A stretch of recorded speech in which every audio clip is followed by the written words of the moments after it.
Assalamualaikum warahmatullahi wabarakatuh. Jadi kembali di video kedua terkait dengan bagaimana saya akan mengulas buku sejarah filsafat barat milik Bertrand Russell ini. Kemarin tuh saya baru menyampaikan hanya sampai di kata pengantar, dan sekarang ulasannya kita akan lembar demi lembar. Sekarang saya akan masuk ke daftar isi ya. Jadi di daftar isi ini adalah cara kita untuk bisa melihat buku, tentunya dengan melihat daftar isi, dan disinilah dijelaskan bagian-bagian yang menjadi konten dari buku ini. Jadi di daftar isi ini buku 1 filsafat kuno. Bagian 1 itu zaman Prasokrates seperti yang udah saya sampaikan di awal. Terus bagian kedua Socrates, Plato dan Aristoteles. Bagian ketiga filsafat kuno pasca Aristoteles. Terus di buku kedua filsafat Katolik, bagian 1 tentang para bapak, bagian kedua para filsuf abad pertengahan. Buku ketiga filsafat modern, bagian 1 dari Renaissance sampai Home, dan itu terdiri dari banyak bab. So kita masuk ke pendahuluan, dan di pendahuluan ini adalah biasa sebuah buku itu harus lengkap ya. Kalau menulis, membuat karya itu harus ada bagian-bagian yang memang menjadi standar dari sebuah karya tulis. Oke, sebelum masuk lagi jauh ke dalam konten isi dari sejarah buku filsafat ini, jadi kita baca pendahuluan dulu biar di video sebelumnya kata pengantar, sekarang pendahuluan. Tadi di awal saya sudah mengemukakan daftar isinya, sekarang kita akan ke pendahuluan. Pendahuluan ini menjabarkan tentang konsepsi-konsepsi tentang kehidupan dan dunia yang kita sebut filosofis, dihasilkan oleh dua faktor. Pertama, konsepsi-konsepsi religius dan etis warisan. Kedua, semacam penelitian yang bisa disebut ilmiah dalam pengertian yang luas. Kedua faktor ini mempengaruhi sistem-sistem yang dibuat oleh para filosof secara perseorangan dalam proporsi yang berbeda-beda. Tetapi kedua faktor inilah yang sampai batas-batas tertentu mencirikan filsafat. Sejauh ini mungkin teman-teman harus fokus gitu ya untuk mendengarkan, karena isi pendahuluan ini adalah sebagai pengantar kita untuk memahami keseluruhan dari buku. Jadi dengan pendahuluan ini membuka gerbang dari buku ini sendiri terkait dengan bagaimana kita akan memahami dari konten isi yang ditulis oleh sang penulisnya. Selanjutnya, kata filsafat digunakan dengan banyak cara, sebagai secara luas dan sebagian secara sempit. Saya mengusulkan penggunaan kata tersebut dalam pengertian yang sangat luas yang akan saya coba jelaskan berikut ini. Filsafat, sejauh pemahaman saya, adalah sesuatu yang berada di tengah-tengah antara teologi dan sains. Sebagaimana teologi, filsafat berisikan pemikiran-pemikiran mengenai masalah-masalah yang pengetahuan definitif tentangnya sampai sebegitu jauh tidak bisa dipastikan. Namun seperti sains, filsafat lebih menarik perhatian akal manusia daripada otoritas tradisi maupun otoritas wahyu. Memang filsafat itu sangat menggelitik pemikiran para orang-orang yang senang menggunakan logika dia untuk mencernihkan suatu permasalahan.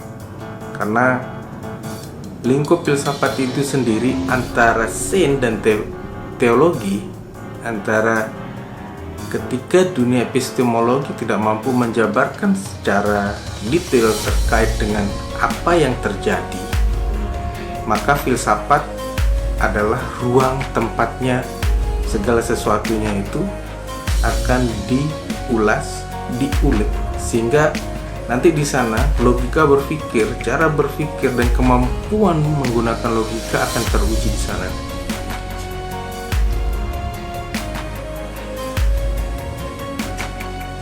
Semua pengetahuan definitif saya menyebutnya demikian, termasuk ke dalam sains, semua dogma yang melampaui pengetahuan definitif termasuk ke dalam teologi. Tetapi di antara teologi dan sains terdapat sebuah wilayah yang tidak dimiliki oleh seorang manusia pun, yang tidak terlindung dari serangan di kedua sisinya.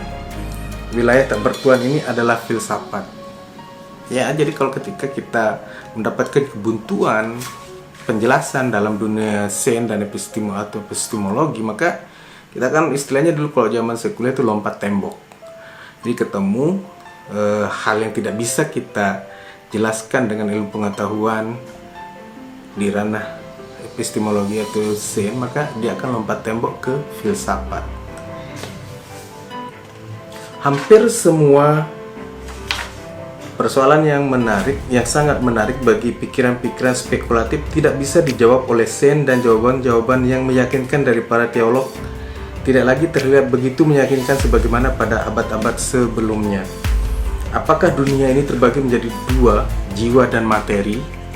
Dan jika iya, apakah jiwa dan materi itu?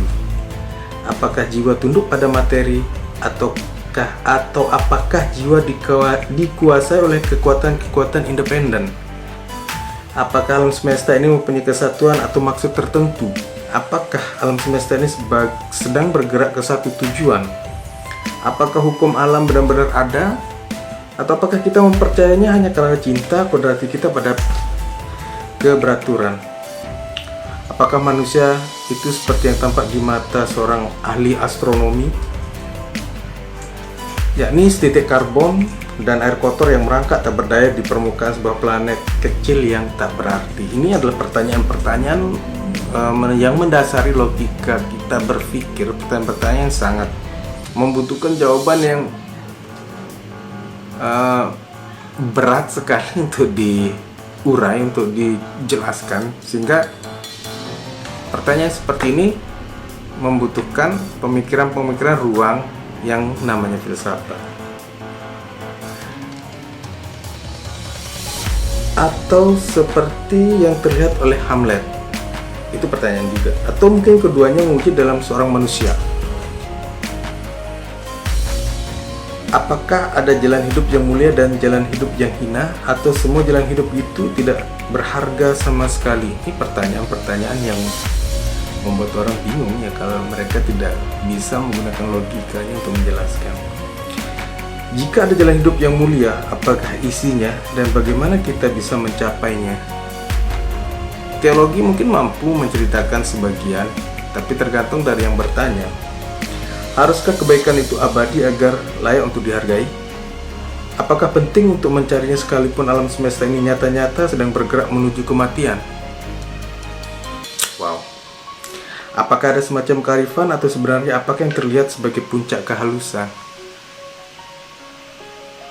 Pertanyaan yang begini ini akan mematikan orang ketika dia itu berusaha untuk menjawab, karena kemampuan logika seseorang itu, meskipun kita terbangun dari structure determined system yang sama, namun ada dua hal penyebab orang itu berbeda dalam memahami apa yang sedang terjadi dan apa yang sedang mereka ingin raih dan lakukan, yaitu kemalasan dan keingintahuan.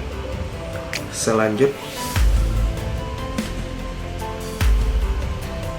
apakah ada semacam kearifan, atau sebenarnya apakah yang terlihat sebagai puncak kehalusan? Kebodohan.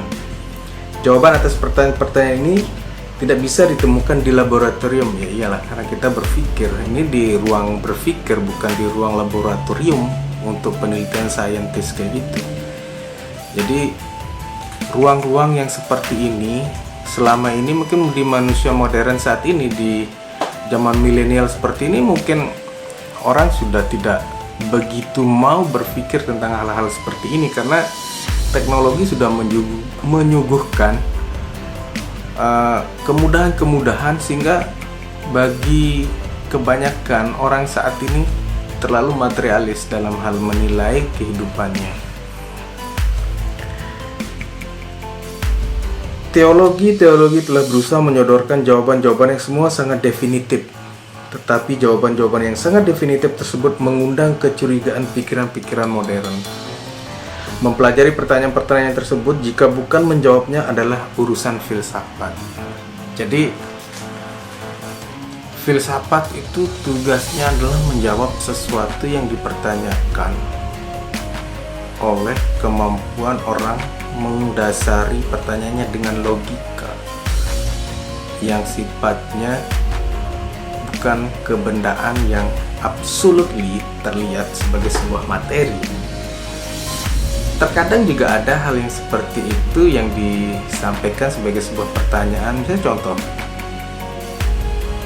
yang manakah sejatinya dari meja? Yang manakah sejatinya daripada laptop? Yang manakah sejatinya daripada baju? Atau yang manakah sejatinya daripada kursi, rokok?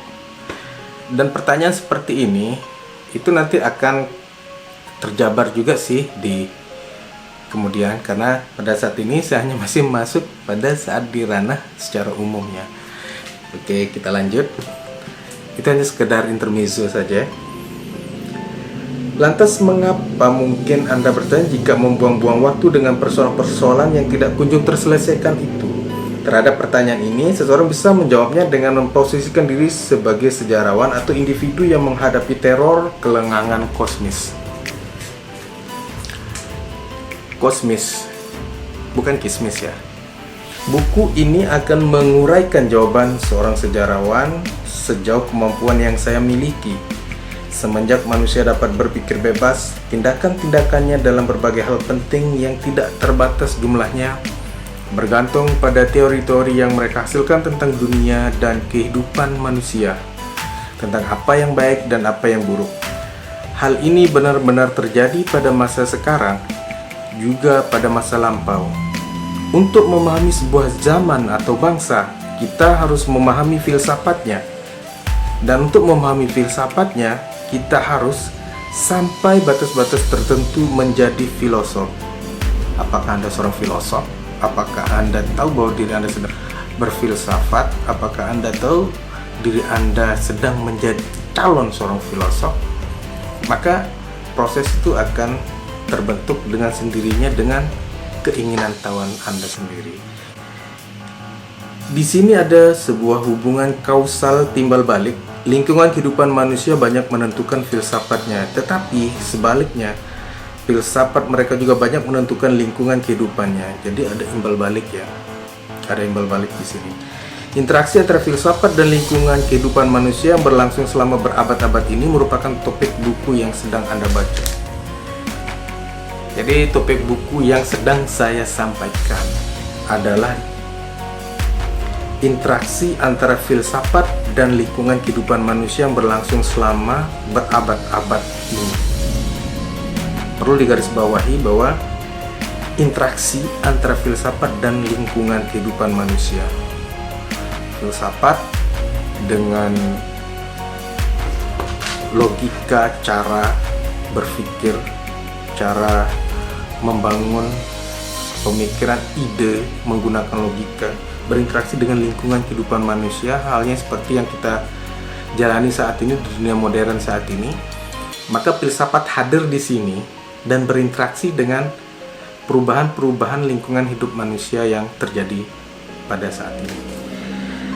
Namun demikian, terhadap pertanyaan di atas ada juga jawaban yang lebih bersifat pribadi. Sains mengabarkan apa yang dapat kita ketahui, tetapi apa yang dapat kita ketahui ini hanya sedikit, dan jika kita lupa betapa banyak yang tidak dapat kita ketahui, kita menjadi tidak sensitif terhadap banyak hal yang sangat penting. Di lain pihak, teologi menciptakan kepercayaan dogmatis bahwa kita mempunyai pengetahuan. padahal senyatanya kita bodoh. Dan dengan demikian menciptakan semacam kesombongan yang tidak beralasan terhadap alam semesta. Ketidakpastian dalam bentuk harapan dan kekhawatiran yang hidup menyiksa diri kita, tetapi harus dilanggengkan jika kita ingin hidup tanpa disanggah oleh kisah-kisah dongeng yang menghibur. Tidaklah baik sekiranya kita melupakan pertanyaan-pertanyaan filsafat atau mengaku telah menemukan jawaban-jawabannya yang sudah pasti. Mengajarkan bagaimana hidup tanpa kepastian, namun tanpa dilumpuhkan oleh keraguan-raguan, barangkali merupakan tugas utama filsafat yang pada zaman kita ini masih bisa dilakukan untuk mereka yang mempelajarinya. Setiap belajar filsafat, maka kita akan mengikuti dan bisa berjuang untuk melumpuhkan keraguan-keraguan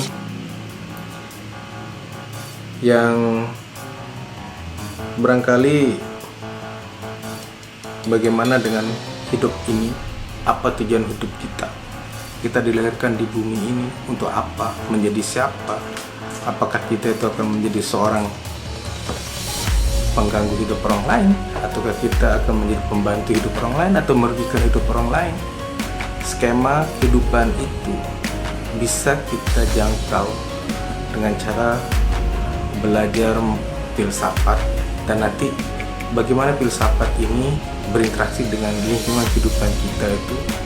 Perjalanannya akan dimulai dari diri kita sendiri, apakah kita mau mempelajarinya atau tidak. Filsafat yang berbeda dari teologi dimulai di Yunani pada abad ke-6 sebelum Masehi. Setelah memasuki zaman kuno, filsafat kembali ditenggelamkan oleh teologi ketika agama Kristen bangkit dan Roma jatuh. Periode kejayaan filsafat yang kedua, abad ke-11 sampai dengan 14, didominasi oleh gereja Katolik, kecuali selama beberapa pemberontak besar seperti Kaisar Frederick II di tahun 1195 hingga 1250. Periode ini diakhiri dengan kebingungan yang berpuncak pada reformasi. Periode ketiga dari abad ke-17 sampai sekarang didominasi melebihi dua periode sebelumnya oleh Sains. Jadi sains, kepercayaan religius tradisional masih tetap penting, tetapi rasanya membutuhkan justifikasi dan dimodifikasi ketika sains mengharuskannya. Beberapa filosof pada periode ini bercirikan ortodok dari sudut pandang Katolik, dan dalam pemikiran mereka negara sekuler lebih penting daripada gereja. Siapakah tokoh-tokoh dari para filosof ini? Nanti di bab-bab yang udah disampaikan dalam daftar isi itu akan bisa terjawab ya, karena ini adalah pendahuluan. Jadi secara generalnya digambarkan ini loh perjalanan filsafat yang terangkum di dalam buku ini. Kohesi sosial dan kebebasan individu seperti agama dan sains saling bertikai atau melakukan kompromi yang tidak mudah di sepanjang periode tersebut. Di Yunani, kohesi sosial diikat dengan loyalitas pada negara kota. Bahkan Aristoteles, meskipun semasa hidupnya Alexander tidak lagi memakai negara kota, tidak melihat adanya kebaikan dalam bentuk negara lain apapun. Tingkat kebebasan individu yang dibatasi oleh kewajibannya pada negara sangat beragam. Di Sparta, dia mempunyai sedikit kebebasan, sama persis dengan di Jerman atau Rusia modern. Di Athena, selama periode terbaik meskipun kadang-kadang diwarnai peristiwa penganiayaan, warganya mendapatkan kebebasan yang sangat besar dari pembatasan-pembatasan yang dipaksakan negara. Alam pemikiran Yunani sampai Aristoteles didominasi oleh kepatuhan religius dan patriotik kepada negara. Sistem-sistem etikanya diadaptasi ke dalam kehidupan warganya dan banyak mengandung muatan politik. Ketika orang-orang Yunani kemudian tunduk, mula-mula pada orang-orang Makedonia dan kemudian pada Romawi, konsepsi-konsepsi yang sesuai dengan masa-masa kebebasan tidak lagi bisa diterapkan. Keadaan ini di satu sisi menyebabkan hilang dan putusnya kekuatan tradisi, dan di sisi lain melahirkan etika yang lebih individual dan kurang bersifat sosial. Orang-orang Stoik, atau ini kaum Stoa ya, memandang kehidupan yang baik sebagai hubungan antara jiwa dan Tuhan daripada hubungan antara warga dan negara. Makanya mereka memberi jalan bagi agama Kristen yang seperti Stoicisme pada awalnya tidak bercorak politik, karena selama 3 abad pertama para pengikutnya tidak menebar pengaruh pada pemerintahan. Kohesi sosial selama 6,5 abad sejak Alexander sampai Konstantin diikat bukan oleh filsafat dan loyalitas kuno, tetapi oleh kekuatan, pertama-tama kekuatan tentara dan kemudian pemerintahan sipil. Tentara-tentara Romawi, jalan-jalan Romawi, hukum Romawi, dan pejabat-pejabat Romawi semua menciptakan dan kemudian mempertahankan sebuah negara sentralistis yang kuat. Tidak ada yang bisa disematkan pada filsafat Romawi, karena memang tidak ada.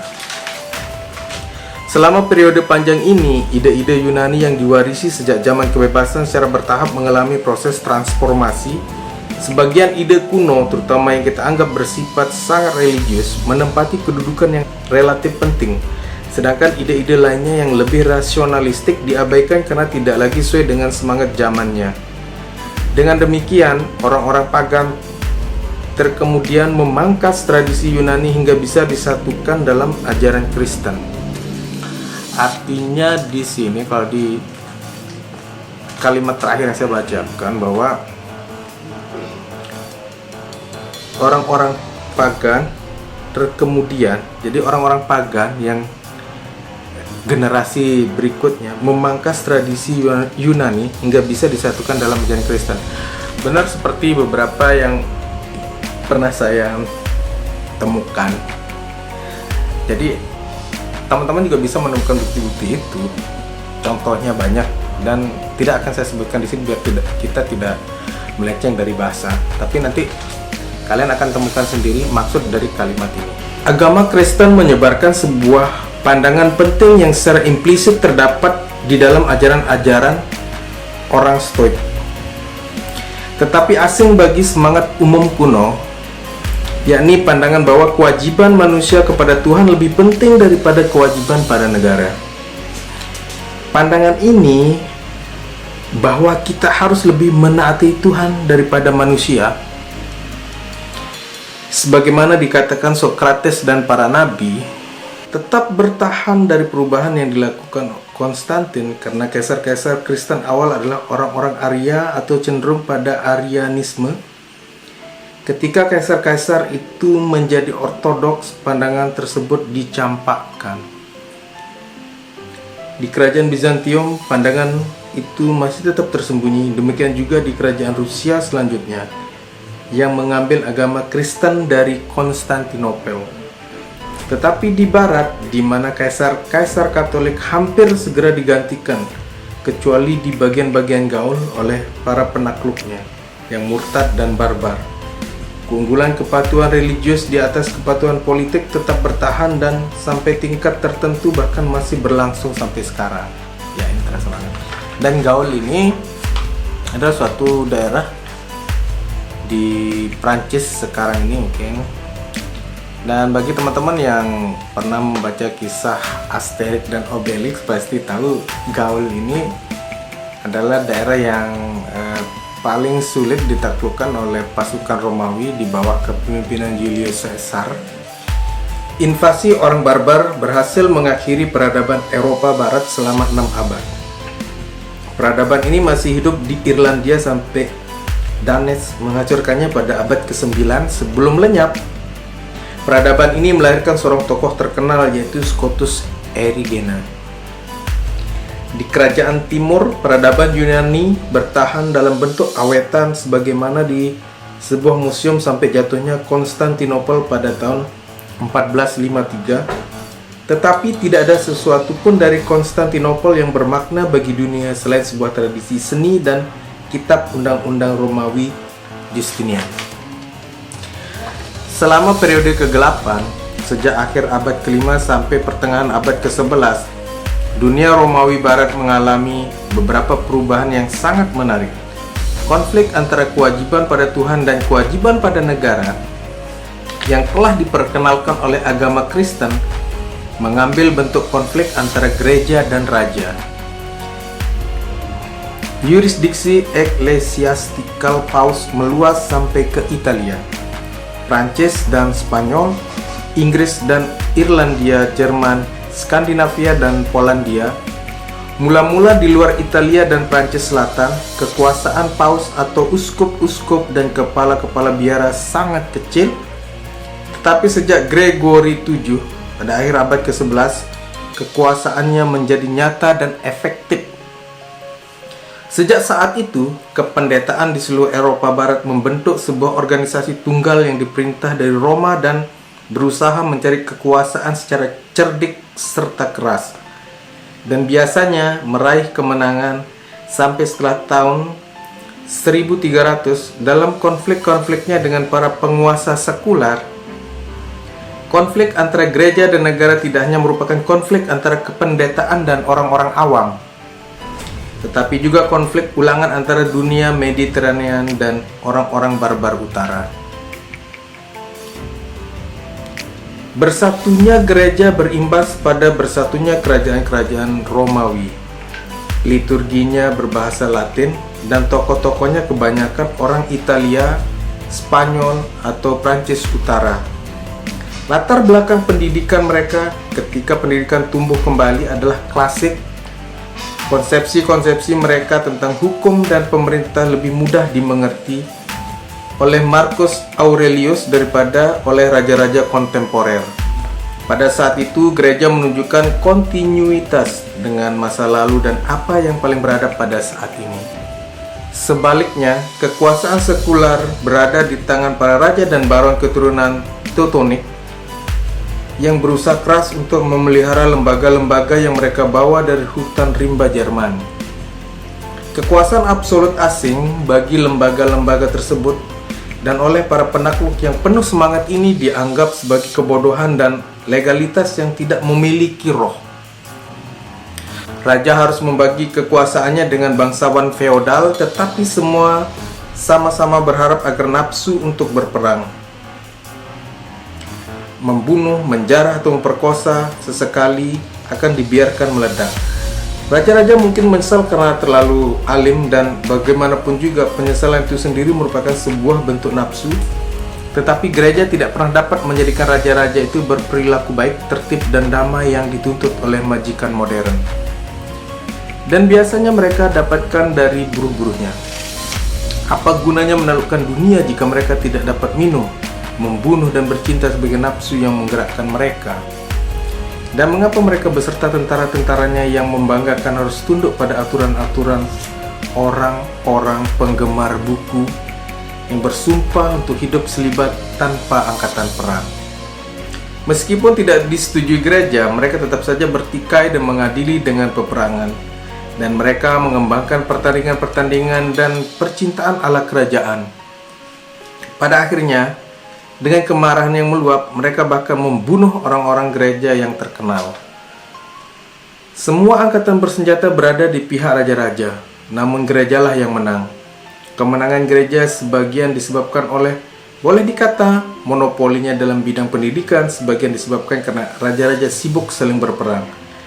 Tetapi terutama karena dengan sedikit sekali perkecualian, para penguasa dan rakyat sama-sama bangga percaya bahwa gereja berkuasa dalam hal-hal penting. Gereja dapat memutuskan apakah seorang raja akan masuk surga atau neraka selamanya. Gereja dapat membebaskan warga dari kewajiban untuk taat pada raja, dan makanya dapat merangsang pemberontakan. Selain itu, gereja mewakili ketertiban di wilayah yang digenangi anarki, dan konsekuensinya mendapatkan dukungan dari kelas pedagang yang sedang naik daun. Di Italia, secara khusus, dukungan kelas pedagang ini menjadi faktor penentu. Upaya keturunan Teutonic untuk setidaknya mempertahankan independensi parsial dari gereja bukan hanya dituangkan dalam bidang politik, tetapi juga dalam bidang kesenian, percintaan, kesopanan, dan peperangan. Filsafat abad pertengahan yang eksplisit bukanlah cermin yang akurat dari zamannya, tapi yang cermin dari apa yang dilihat oleh satu pihak. Namun demikian, di antara kaum gerejawan, khususnya di antara rahib-rahib Fransiskan, sejumlah orang karena berbagai alasan berselisih dengan paus. Selain itu, di Italia kebudayaan berkembang ke masyarakat awam beberapa abad lebih cepat daripada ke utara Alp. Frederick II yang berusaha mendirikan sebuah agama baru mewakili titik ekstrem dari kebudayaan anti-paus. Thomas Aquinas yang lahir di kerajaan Naples, di mana Frederick II berkuasa, sampai sekarang tetap menjadi eksponen klasik filsafat kepausan. Dante sekitar 50 tahun kemudian membentuk sebuah sintesis dan membuat pemaparan yang seimbang tentang gagasan-gagasan di dunia abad pertengahan secara lengkap. Setelah Dante, baik karena alasan politik maupun intelektual, sintesis filosofis abad pertengahan hancur berantakan. Ketika masih berjaya, sintesis ini mempunyai ciri keteraturan dan miniatur yang komplit. Apapun muatan dari suatu sistem dihubungkan secara sempurna dengan muatan-muatan lain dari kosmosnya yang sangat terbatas. Akan tetapi, skisme besar, gerakan konsiliasi dan kepausan Renaissance mendorong terjadinya reformasi yang menghancurkan persatuan dunia Kristen dan teori skolastik tentang pemerintah yang mengelilingi paus. Selama zaman Renaissance, ilmu pengetahuan baru baik tentang zaman kuno maupun permukaan bumi membuat manusia bosan dengan sistem-sistem yang dirasakan sebagai penjara mental. Astronomi Kopernikan memberikan posisi yang lebih rendah bagi bumi dan manusia dibandingkan posisi mereka dalam teori Ptolemaic. Kesenangan dengan fakta-fakta baru mengambil alih di antara orang-orang cerdas, kesenangan dengan penalaran, analisis, dan sistematis. Meskipun dalam bidang kesenian Renaissance masih tertib, dalam pemikiran Renaissance cenderung pada ketidakaturan yang luas dan subur. Dalam pemikiran, Montaigne adalah eksponen Renaissance yang paling tipikal. Dalam teori politik, sebagaimana dalam setiap bidang selain kesenian, tatanannya ambruk. Abad pertengahan meskipun bergolak pada dataran praktis, pada dataran pemikiran didominasi oleh hasrat pada legalitas dan oleh teori-teori kekuasaan politik yang sempurna. Seluruh kekuasaan pada puncaknya berasal dari Tuhan. Dia telah mendelegasikan kekuasaan pada paus dalam perkara-perkara suci dan pada kaisar dalam perkara-perkara sekuler. Ada pembagian. Paus memegang perkara-perkara suci, sedangkan raja-raja adalah perkara-perkara sekuler yang sifatnya berhubungan dengan kenegaraan. Tetapi paus dan kaisar sama-sama kehilangan nilai pentingnya selama abad ke-15 di abad pertengahan ini. Paus menjadi hanya salah satu pangeran Italia yang terlibat dalam permainan politik kekuasaan Italia yang luar biasa rumit dan tidak mengindahkan nilai-nilai moral. Raja-raja nasional baru di Prancis, Spanyol, dan Inggris mempunyai kekuasaan di wilayahnya masing-masing yang tidak dicampuri oleh paus maupun kaisar. Negara bangsa yang kelahirannya banyak dilatari oleh bubuk mesiu menebarkan pengaruh pada pemikiran dan perasaan manusia yang tidak terjadi sebelumnya. Jadi secara progresif menghancurkan apa yang tersisa dari kepercayaan Romawi akan kesatuan peradaban. Kekacauan politik digambarkan Machiavelli dalam bukunya The Prince. Tanpa prinsip sebagai penuntun, politik menjadi perebutan kekuasaan telanjang. The Prince memberikan nasihat yang cerdas tentang bagaimana cara memainkan permainan ini dengan berhasil. Apa yang telah terjadi pada masa kejayaan Yunani kembali terulang di Italia Renaissance. Batasan-batasan moral tradisional hilang karena dianggap berkaitan dengan tahyul. Lepasnya belenggu-belenggu membuat individu-individu menjadi energik dan kreatif sehingga mampu menghasilkan bunga jenius yang langka. Anarki dan pengkhianatan yang nyata-nyata diakibatkan oleh pembusukan moral menjadikan Italia tidak berdaya secara kolektif. Dan mereka jatuh sebagaimana Yunani di bawah dominasi bangsa-bangsa yang kurang beradab dibanding dirinya, namun relatif memiliki kohesi sosial. Namun demikian, kejatuhan Italia ini tidak seburuk kejatuhan Yunani sebelumnya, karena bangsa-bangsa baru yang kuat kecuali Spanyol menunjukkan bahwa dirinya mampu meraih prestasi luar biasa sama seperti yang telah dicapai di Italia. Sejak abad ke-16, sejarah pemikiran Eropa didominasi oleh reformasi. Reformasi adalah sebuah gerakan yang kompleks dan banyak sisi, dan keberhasilannya dilatari oleh berbagai sebab. Utamanya, gerakan ini merupakan sebuah pemberontakan bangsa-bangsa utara terhadap kembalinya dominasi Roma. Agama menjadi kekuatan yang telah menaklukkan utara, tetapi agama di Italia telah membusuk. Kepausan tetap menjadi lembaga dan mengeruk upeti yang banyak sekali dari Jerman dan Inggris. Namun kedua bangsa ini yang masih mempertahankan kesalehannya tidak lagi menaruh hormat kepada keturunan Borgia dan Medici yang mengklaim akan menyelamatkan jiwa manusia dari api penyucian dosa dengan uang yang mereka habiskan untuk hidup mewah dan amoral. Motif-motif nasional, ekonomi, dan moral semuanya bercampur untuk memperkuat pemberontakan terhadap Roma. Mungkin ini Kristen Protestan itu hadir ya di sini. Selain itu, para pangeran segera mengetahui bahwa jika gereja di wilayah-wilayah mereka menjadi bersifat nasional, mereka akan bisa menguasainya, dan makanya menjadi jauh lebih kuat di wilayahnya sendiri dibandingkan sebelumnya ketika harus berbagi dominion dengan paus. Dengan semua alasan ini, inovasi-inovasi teologis Luther disambut dengan baik oleh para penguasa dan rakyat di sebagian besar Eropa Utara. Jadi pemikiran Luther ini adalah pemikiran terkait dengan memprotes gereja Katolik, sehingga menyebabkan Kristen itu ada yang dia bilang Katolik dan ada yang menyatakan dirinya sebagai Protestan.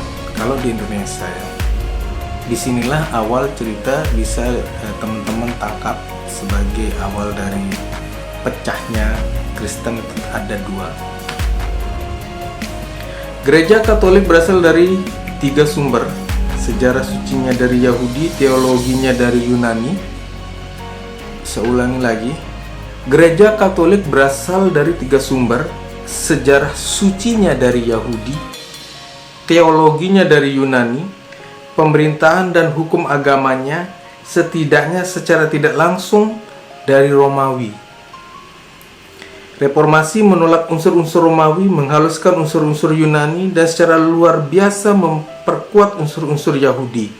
Makanya, reformasi bekerja sama dengan kekuatan-kekuatan nasionalis yang merusak kohesi sosial yang telah dipengaruhi oleh mula-mula kerajaan Romawi dan kemudian oleh gereja Romawi. Dalam ajaran Katolik, wahyu suci tidak berakhir dengan kitab-kitab suci, tetapi harus berkelanjutan dari satu abad ke abad lain melalui media gereja, yang kepadanya setiap individu wajib menundukkan pendapat-pendapat pribadinya. Sebaliknya, orang-orang Protestan menolak gereja sebagai pembawa wahyu. Kebenaran hanya wajib dicari dalam Bible, yang dapat ditafsirkan oleh setiap manusia untuk dirinya sendiri. Jika manusia menafsirkannya secara berbeda, tidak ada otoritas yang ditunjuk oleh Tuhan untuk memutuskan perbedaan tersebut. Dalam prakteknya, negara mengklaim hak yang sebelumnya dimiliki oleh gereja, tetapi ini sebenarnya merupakan perampasan kekuasaan. Dalam ajaran Protestan tidak dikenal adanya perantara dunia jiwa dengan Tuhan. Dampak dari perubahan ini sangat penting. Kebenaran tidak lagi dipastikan dengan bertanya pada otoritas, tetapi dengan meditasi ke dalam. Ada sebuah kecenderungan yang berkembang dengan cepat pada anarkisme dalam politik dan pada mistisisme dalam agama yang selalu mengalami kesulitan jika dimasukkan ke dalam kerangka ortodoksi Katolik. Makanya tidak ada satu Protestanisme, tetapi banyak sekte. Bukannya satu filsafat yang menentang skolatisisme, namun sama banyaknya dengan jumlah filosof. Bukan sebagaimana pada abad ke-13 hanya satu kerajaan yang menentang paus, tapi ada banyak sekali raja murtad. Akibatnya, baik dalam pemikiran maupun kesusastraan adalah subjektivisme yang semakin mendalam, mula-mula sebagai pembebasan dari perbudakan spiritual, tetapi kemudian mengarah pada isolasi pribadi yang berlawanan dengan kesehatan sosial. Filsafat modern dimulai dengan Descartes. Descartes ini salah satu filsuf idola saya, yang kepastian fundamentalnya adalah eksistensi diri dan pemikiran-pemikirannya, yang darinya dunia eksternal disimpulkan. Descartes hanyalah fase pertama dalam perkembangan filsafat modern. Melalui Berkeley dan Kant sampai Fichte yang bagi mereka segalanya hanyalah emanasi dari ego. Ini merupakan penyakit jiwa, dan dari titik ekstrem ini filsafat telah berupaya sejak saat itu untuk masuk ke dunia akal sehat sehari-hari. Kita udah mulai menjurus ke arah sosok para filsuf yang menggerakkan. Dan ini sebagai gambaran bagaimana zaman itu melahirkan tokoh-tokoh ini. Dengan subjektivisme dalam filsafat, anarkisme di dunia politik berpindah dari satu tangan ke tangan lain. Selama kehidupan Luther, murid-murid yang tidak disambut baik dan tidak diterima telah mengembangkan ajaran Anabaptisme yang sekali waktu mendominasi kota Münster. Orang-orang Anabaptis tidak mau mengakui semua hukum karena mereka berpendapat bahwa manusia yang baik akan dibimbing setiap saat oleh Roh Suci yang tidak terikat oleh rumus-rumus. Dari premis ini mereka sampai pada komunisme dan seks bebas. Karenanya mereka dibasmi habis-habisan dengan sebuah perlawanan heroik. Namun ajaran mereka dalam bentuk-bentuk yang telah diperhalus berkembang ke Belanda, Inggris, dan Amerika. Secara historis, Anabaptisme ini merupakan sumber dari Quakerisme. Pada abad ke-19, tumbuhlah sebuah bentuk anarkisme yang lebih kasar tetapi tidak lagi berhubungan dengan agama. Di Rusia, Spanyol, dan dalam skala yang lebih kecil di Italia, anarkisme baru ini mencapai keberhasilannya yang gemilang dan sampai hari ini telah menjadi momok bagi petugas-petugas imigrasi Amerika. Bentuk anarkisme modern ini, meskipun anti-religius, banyak mempunyai semangat Protestanisme awal. Anarkisme ini berbeda dengan Luther, terutama dalam mengarahkan permusuhannya untuk menentang pemerintah-pemerintah sekular, sedangkan permusuhan Luther ditujukan pada para paus. Oke, dua tujuan yang berbeda dengan satu semangat. Subjektivitas begitu muncul tidak dapat dibatasi hingga arusnya mengalir. Di wilayah moral, pada dasarnya penekanan Protestan pada suara hati individual bersifat anarkis. Kebiasaan dan adat sangat kuat sehingga kecuali sesekali terputus seperti kasus di Münster, para pengikut individualisme dalam etika terus berperilaku sesuai dengan kebaikan konvensional. Tetapi ini merupakan sebuah keseimbangan yang genting. Kultus sensibilitas abad ke-18 mulai luntur. Suatu tindakan dikagumi bukan karena konsekuensi-konsekuensinya yang baik atau karena kesesuaiannya dengan pedoman moral, tetapi karena emosi yang mengilhaminya. Dari sikap ini berkembanglah kultus pahlawan sebagaimana diekspresikan oleh Carlyle dan Nietzsche, serta kultus hasrat kekerasan Byronic terhadap apapun. Gerakan romantik dalam bidang kesenian, kesusastraan, dan politik terjalin dengan cara subjektif dalam mengadili manusia, bukan sebagai anggota komunitas, tetapi sebagai objek kontemplasi yang menyenangkan secara estetis. Harimau lebih indah dari biri-biri, tapi kita mengkerangkengnya dalam jeruji. Gerakan romantik secara tipikal membuang kerangkeng harimau dan menikmati lompatan-lompatannya yang bagus sekali hingga menghapus biri-biri. Gerakan ini mendesak manusia untuk membayangkan dirinya sebagai harimau, dan ketika gerakan ini menuai keberhasilan, akibat-akibatnya tidak seluruhnya menyenangkan. Terhadap bentuk-bentuk subjektivisme yang lebih tidak sehat pada zaman modern, timbullah berbagai reaksi. Pertama, filsafat kompromi setengah hati, yakni ajaran liberalisme yang berusaha mengangkat masalah pemerintahan dan masalah individu. Filsafat ini dimulai dalam bentuk modernnya dengan Locke yang menentang antusiasme individualisme orang-orang Anabaptis, sebagaimana menentang otoritas absolut dan ketundukan buta pada tradisi. Kedua, sebuah pemberontakan yang lebih sempurna mendorong lahirnya ajaran pemujaan negara yang memberi negara posisi yang diberikan Katolikisme pada gereja atau bahkan kadang-kadang pada Tuhan. Hobbes, Rousseau, dan Hegel mewakili fase-fase yang berbeda dalam teori ini, dan ajaran-ajaran mereka diejawantahkan secara praktis oleh Cromwell, Napoleon, dan Jerman modern. Komunisme secara teoritis terpisah jauh dari filsafat-filsafat semacam itu, tetapi dalam prakteknya tergerak untuk membentuk sebuah tipe masyarakat yang mirip dengan masyarakat yang menjadi imbas pemujaan terhadap negara. Selama perkembangan yang panjang ini dari tahun 600 sebelum Masehi sampai sekarang, para filosof terbagi menjadi dua. Mereka yang ingin mengetatkan ikatan-ikatan sosial dan mereka yang ingin mengendorkannya. Filosof-filosof lain telah diasosiasikan dengan perbedaan tersebut. Orang-orang yang berpegang pada disiplin menganjurkan suatu sistem dogma, lama atau baru, dan oleh karenanya terpaksa sedikit banyak membenci sains.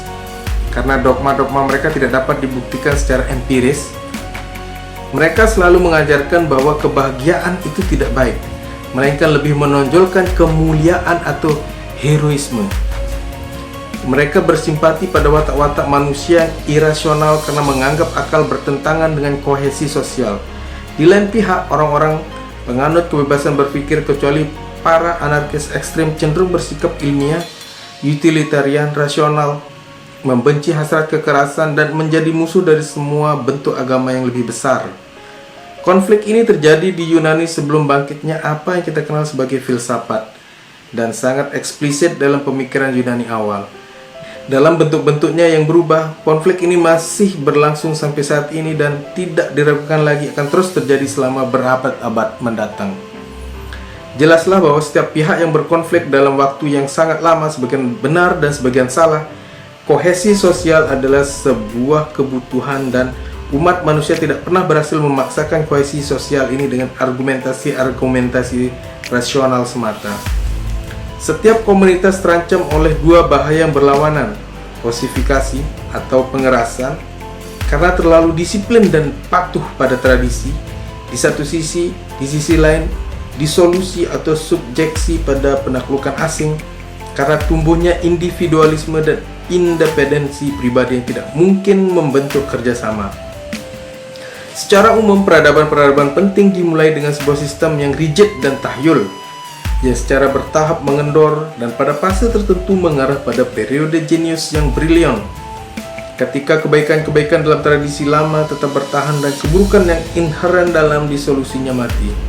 Tetapi ketika keburukan terhampar, ia mengarah pada anarki yang kemudian pasti menciptakan sebuah tirani baru yang selanjutnya melahirkan sintesis baru yang dipagari oleh sistem dogma baru. Ajaran liberalisme merupakan upaya untuk melepaskan diri dari osilasi tanpa akhir ini. Esensi liberalisme adalah upaya untuk menjamin ketertiban sosial yang tidak didasarkan pada dogma irasional dan memastikan stabilitas tanpa memberlakukan pengekangan-pengekangan yang melebihi keperluan untuk mempertahankan komunitas. Apakah upaya ini akan berhasil? Hanya waktu yang bisa menjawabnya. Jadi di bacaan ini ada footnote tadi, cuman untuk menyampaikan footnote-nya mungkin teman-teman bisa membaca bukunya langsung, karena tidak mungkin saya menghadirkan semua kalau footnote itu, karena di footnote itu adalah kutipan, dan kutipan ini tercatat di akhir dari buku, biasanya dari dalam satu penjelasan atau bab, atau bisa juga ditulis di bawahnya. Tapi untuk membacakan footnote-nya juga mungkin nanti akan membingungkan, mending saya baca seperti tadi. Nanti terkait dengan footnote itu teman-teman bisa membeli bukunya dan membacanya secara utuh langsung.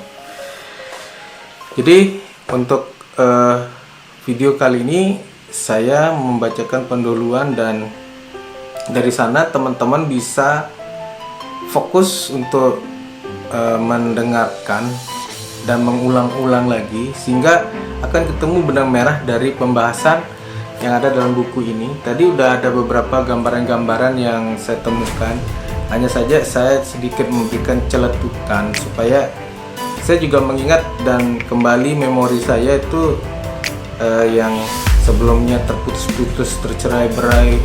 Jadi saya buatkan menjadi sebuah mozaik lagi bahwa peradaban awal sampai dengan yang sekarang ini itu ada kegiatan-kegiatan interaksi manusia dalam kehidupannya itu dengan filsafat yang sekarang ini dapat kita lihat bentuknya menjadi sebuah pemahaman, paham-paham besar dalam sebuah negara maupun dalam cara mereka menjadikan sebagai sebuah jalur pegangan hidup. Setelah ini maka kita akan masuk ke bab 1, tapi video selanjutnya saya akan buatkan di terpisah dengan yang saat ini.